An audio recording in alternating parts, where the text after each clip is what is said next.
It's official, y'all. Six Flags and Cedar Fair have officially merged. Let's talk about it. Welcome to One More Ride. Soundtrack.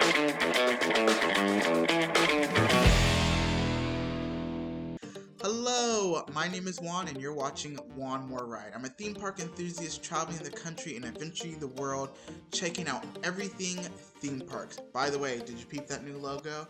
It's a new era. And speaking of new eras, Six Flags and Cedar Fair just merged as of July 1st, creating one of the largest theme park chains in America. So now, Cedar Point and Six Flags Over Georgia and Carowinds and Six Flags Fiesta Texas and Six Flags Great America, they're all one. So essentially, Steel Vengeance and Fury 325, which belong to Cedar Point and Carowinds, are now basically sisters and brothers to Goliath, and Superman. If you don't get the joke, there's a lot of Six Flags parks that have very similar names for different rides. It's all fun and games, but essentially you know what I mean.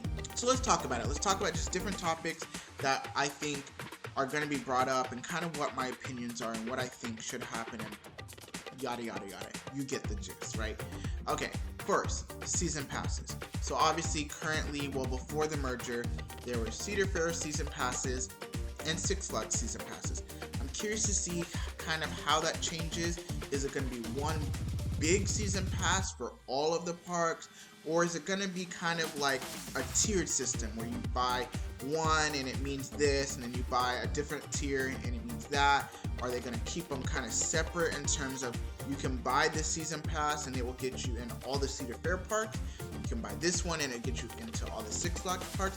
Whatever decision they make, it's going to cost a little bit of money. Sorry, words are hard, but you get what I'm saying. It's going to cost something, and I just hope that the benefit outweigh the cost. Another thing I thought about is IP, specifically Camp Snoopy and the Peanuts game and Six Flags using DC and Looney Tunes.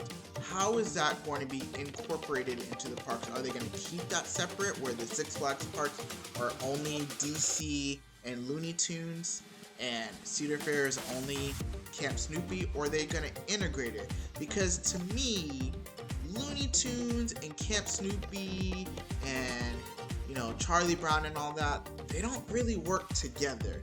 And I don't really want to see Superman and the Flash hanging out with Snoopy.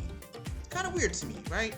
So I'm curious to see how they do that with the IPs. And speaking of IPs, Six Flags announced just a few days ago, before the merger was finalized and complete, that they had bought a bunch of IPs, including not A Quiet Place, The Conjuring, Stranger Things, stuff like that. So are they going to be using some of those IPs for Fright Fest and giving them to the Cedar Fair?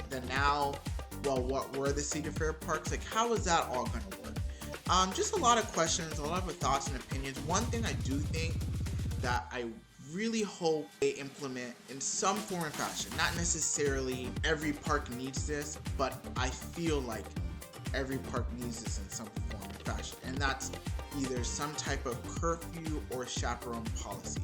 A lot of Cedar Fair parks have had some kind of policy, whether that be, kids have to be with somebody at least 21 or up, or, certain age groups have to be out of the park at a certain time. And a lot of that stems from incidents that have happened at theme parks in recent years. So I'm curious to see, is Six Flags going to kind of adopt that policy for their parks that they didn't have before, or is it just going to be a case by case basis for each park? And I think that's really what I want to see.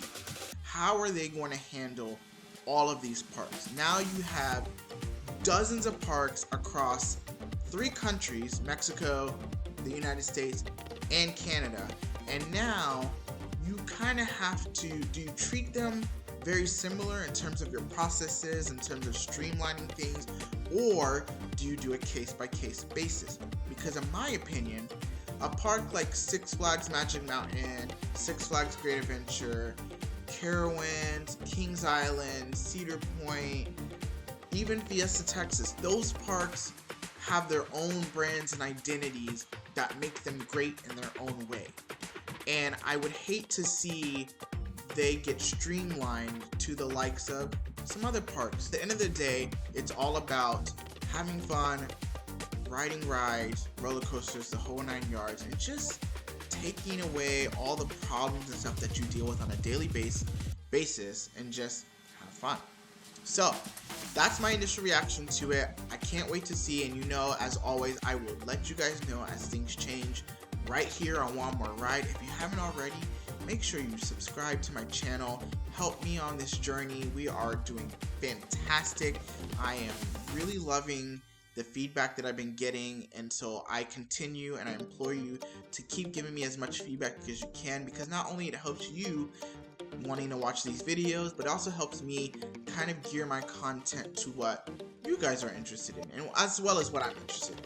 So thank you guys as always for joining in. Thank you for tuning in. Thank you for watching. Make sure to subscribe again, like, comment, tell me what you like. Tell me what your thoughts are about this new Six Flags Entertainment Corporation. Exciting times in the theme park world. And until next time, bye. Soundtrack.